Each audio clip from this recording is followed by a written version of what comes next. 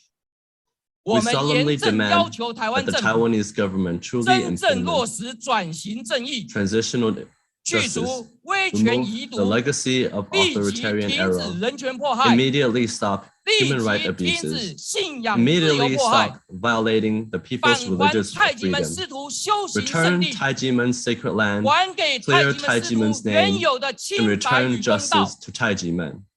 There will be no peace without human rights, and there will be no prosperity without peace. Tai Ji Men dizi follow the guidance of the conscience and are committed to safeguarding the truth with conscience and awakening justice with their true hearts, as well as vow to defend human rights with their lives. 捍卫人权，救援案，救援案，护人权，护人权 Protect human rights. 38年56天，在台湾历经了戒严这么多的日子，大家都知道38 years and 56受到政府的迫害，受到不公不义的对待的时候，人民的心里有多害怕。今天我们也看到了，为什么专家学者说太极门事件是现代228？因为这25年，让人民再度感受到了白色恐怖，再度感受到了戒严那个无助、害怕的日子。所有的好朋友，你们能忍受这样的日子吗？ Those who are sitting here, can you endure this kind of days? Can you endure the government keep oppressing people? 但是今天我们看到了这么多的好朋友，不分年纪、不分党派，全部站在凯道上，为的是什么？因为我们知道 we are all here 贪腐、 for one 腐 reason. 败、自为不彰， Because we know 国乃 that 灭亡。 corruption 但我们不要我们的国 the 家 downfall 亡， of a government. 我们要我们的国家好，要我们的 We don't 国家 want our 能够 government to 更 fall, 好。 but we want our 所以 government 今 to 天 grow and prosper. 我觉得每个人的心都是带着光荣的， So I 都是 believe 带着 that 使 everyone 命 sitting 的。 here has a 为 heart 什么今天 that 有人 shines 说每个人 and 都是 brings 太极 purpose? 门？因为 Why 我 do we 们 say 共同承 that 受了这样 everyone 子的 here 共业， is part of Tai 我 Ji 们也 Men? 背负了 Is 共同 because 的使命，要 we are 让 all 台湾 victims 更 of this 好。 incident, and we all want Taiwan to become a better place.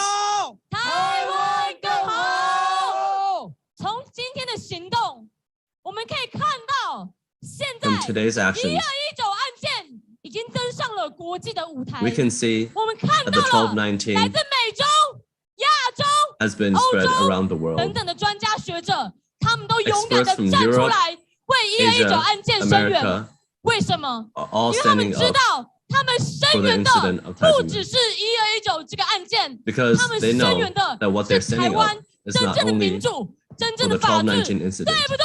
but they are also standing up for Taiwan's true democracy. 只会有越来越多的国际人权专家学者加入我们的行列，持续的 There will only be 将 more 1219 and more 人权 experts 迫害指标 that 性 to 的案 join 件 us, 搬上国际的舞台。因此， and we will 今天在座的 keep 每一 bringing 位 this，我 up 们都会继续保持我们的决心， worldwide, 继续往前，对不对？ and we will keep moving forward 我们今 to 天 fight this 一 battle. 整天的行动，不只是完成一整天的倡议行动，而是我们要告诉在凯格达兰大道上面的总 We 统 need 府， to tell 告诉小英总 the 统， president's 只 palace 要 behind 今 the 天这个案 Taxation 件没有 Bureau. 解决，台湾的民主 As 在 long 国际 as 上 this incident 都 is 只 not 是假 solved 象。 today, 只要今天 all the 这个案 democracy 件 of 没有解 Taiwan 决， on 台 media 湾 and in 就 the 没有 world 真 is 民 just 主、 fake. 真自由，对不 And 对？ and only when this 最 incident 后 is solved, 我们邀 Taiwan 请 can 所 have 有 true 在场民 democracy. 众举起你的右手，握 And 紧 now 你的 I 右 would like to 拳。 invite 台 everyone 湾的 here 未来 to 是 raise 为 their 你， right hand and 是因 hold 为 a 我 fist. 持续闪耀着自由的光芒。我们再次喊出我们今天的诉求：救援案，救援案，护人权，护人权。 We will not speak up our demands. 解决问题，解决问题，解决问题。接下来，我们一起勇敢地唱出这一首我爱勇 And now, 敢。 let us all sing 拿出 together 我们的手机， for the 点 song. 亮我们心中的明灯。迎着风，迎着雨，即使黑夜朦胧，希望就在前方，穿过黑夜，拨开云雾，就会迎向阳光，因为爱，所以我很勇敢。 向前走，向前走就是对的方向。不想朦胧，泪点交加。不怀疑，我们拥有天崩地裂的力量，因为爱，天地惊奇，就印在花香。 一起站起来！一个长达41个世纪的假案没有办法得到解决，是令人非常不可思议。现在在台上，我们也邀请到了这25年来为1219持续辩护的义务辩护律师团以及会计师团，一同站在台上，跟人民站在一起，唱出我们坚定与爱的心声。 用爱克服恐惧，用幸福平悲伤。尽管那风雨飘摇，也要勇敢迈开步。我们要坚定信心，一起迎向未来。为爱勇敢，为爱勇敢，勇敢往前方。不妥协，一妥协就会失去理想。 长夜将近，黎明破晓。不怀疑，我们拥有天崩地裂的力量，因为爱，天地惊奇，充盈在花香。用爱克服恐惧，用幸福平悲伤，尽管那风雨飘摇，也要勇敢迈开步伐。我们要坚定信心，一起向未来，为爱勇敢，为爱勇敢，勇敢往前方。不妥协，一妥协就会失去理想。长夜将近，与陈志荣教授一起上台。李连福龙连教授也一起上台。我们拥有天崩地裂的力量。志忠卫教授也一起上台。天地清晰成一个画像，因为爱，所以我们勇敢坚持。什么都没有的时候，都黑暗的时候，你看到曙光出现了，永远不要放弃希望。所以我们在这边，我们是有价值跟信仰，我们是有信心、希望、爱心。最后还是那句话：公益使班国高举，坚持到底。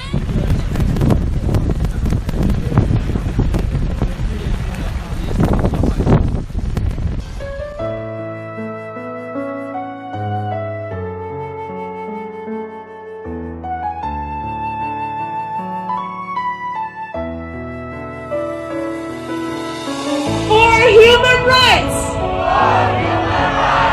For justice.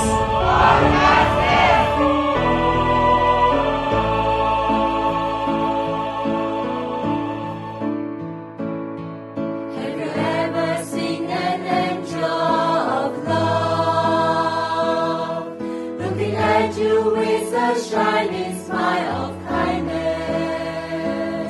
Fight for justice. Fight for human rights. You join hands with them. Have you ever dreamed of a land of love with sunshine, rainbows, and whispering rainbows? 我坐了3班的飞机来到了这里，为的是什么？为的是我们台湾真的不能一错再错。我不知道你们有没有听到，有没有试着去了解这件事情到底是发生了什么事情。我们大家都很努力的在为生活打拼，我们也都很骄傲，我们是民主国家台湾的一份子。但是今天我们很难受的站在这里，是因为我们很希望蔡总统跟在这边办公的每一位政府官员，你们能够不要捂上你们的耳朵，能够打开你们的眼睛。这些创痛在我们心里已经25年了。如果它真的是对的事情，我们没有立场站在这边做这么久的诉求。如果它今天真的是有问题的，请你们试着去了解我们到底受了什么样的冤屈。太极门这一路以来，我们做了太多好的国民外交，我们让台湾走出去，我们让世界看进来。但是我不知道这么良善的团体，所有的人在这边自费自立，我们希望我们的台湾更好。可是我们今天看到的却是我们台湾的民主在走倒退路，在开倒车，这是我们每一个侨民最难过的。今天希望你们真的能够倾听我们的声音，不要再用敷衍的话回应我们，拜托，请你们睁开眼睛看看我们这些人，我们都是同一个国家出来的台湾人民，我们都是良善的民众，我们要的没有很多，我们要的只是一个正义跟公理。我们希望我们的下一代真的能够很自豪地说，我来自台湾。我希望下次我们还有机会再来的时候，真的是来表达我们的感谢，也感谢你们。If somebody in Taiwan believes the Tai Ji Men issue will just go away because we will give up and you will give up totally mistaken. Nobody's giving up here. And you will continue, I know you will continue, we will continue. And it's on the contrary, we will gather more people and more scholars and more friends of human rights. So I like a snowball. The more it rolls, the more it goes bigger. So there is no way this issue will just go away. All of this forceful, which comes from the heart, which comes from love, which comes from readiness to sacrifice for the idea, all this force will be not be denied.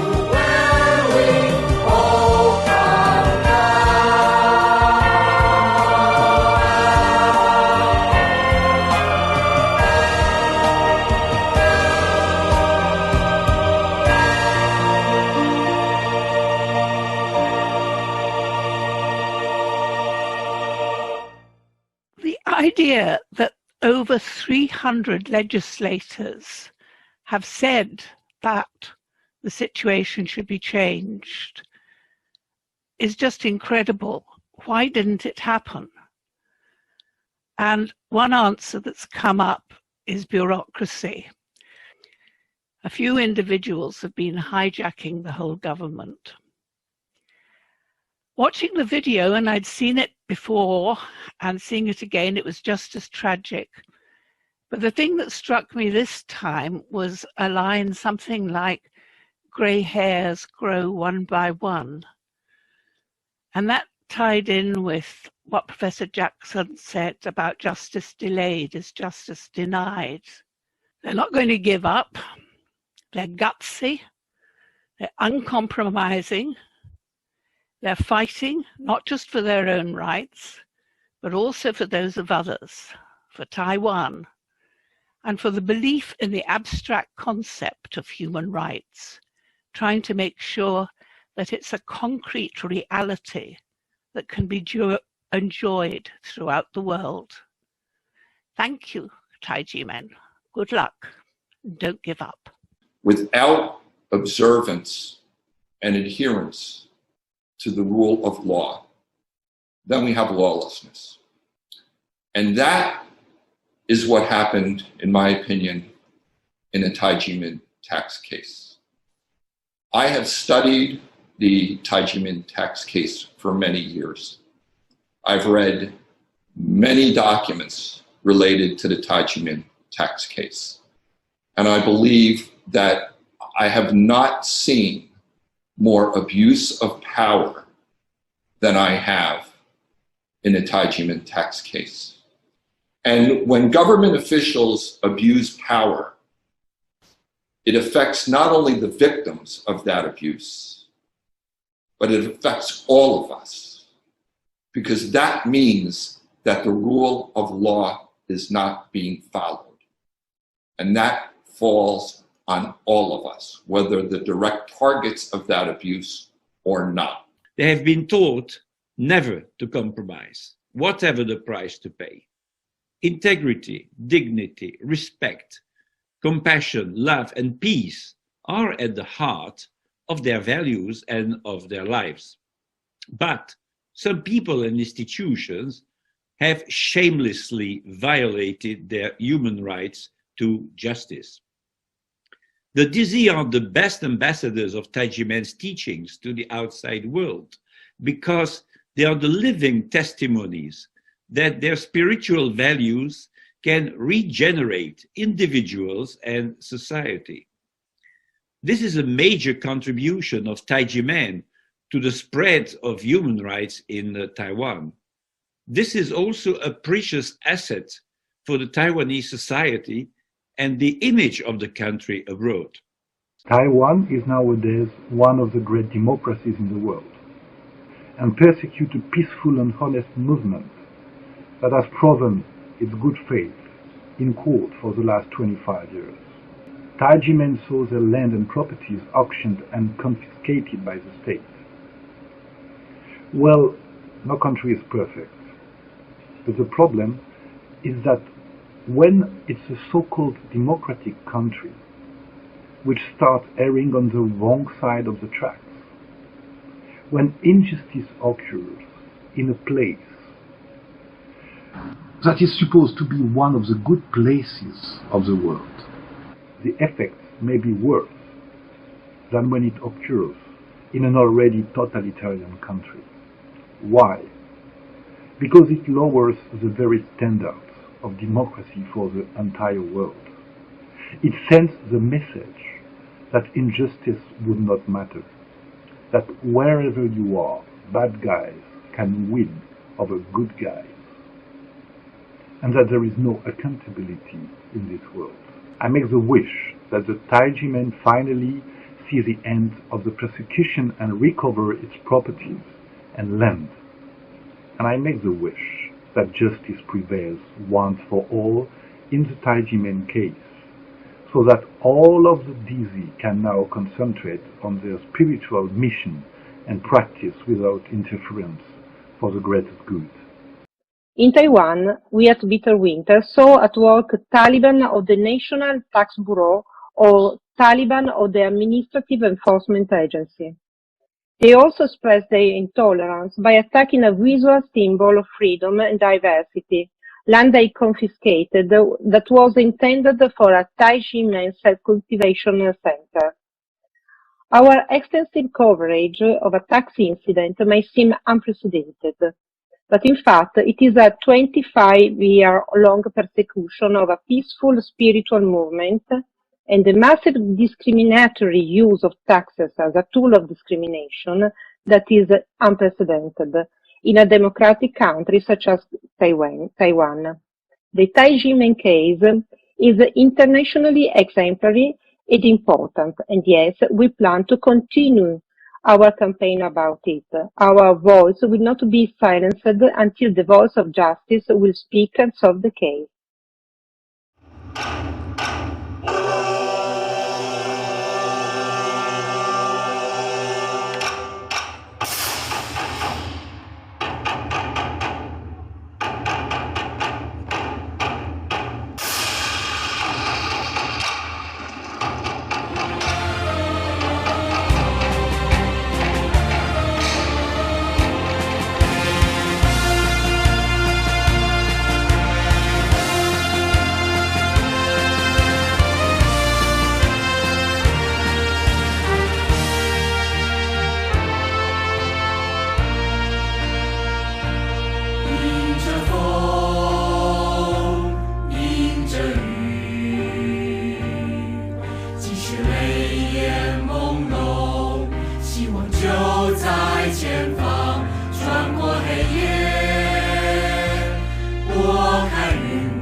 已经25年了，一个长达1/4个世纪的假案没有办法得到解决，是令人非常不可思议的。这是透过税制跟司法的一个迫害，去压迫人民的宗教信仰自由跟人权。在台湾现在这么需要国际地位的同时，我们竟然政府少数的违法官员在持续做这样子侵害人权的事情。用爱克服恐惧，用幸福平悲伤。尽管那风雨飘摇，也要勇敢迈开路。我们要坚定信心，一起迎向未来。为爱勇敢，为爱勇敢，勇敢往前方。不妥协，一妥协就会失去理想。长夜将近，黎明破晓。不怀疑，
曙光出现了，永远不要放弃希望。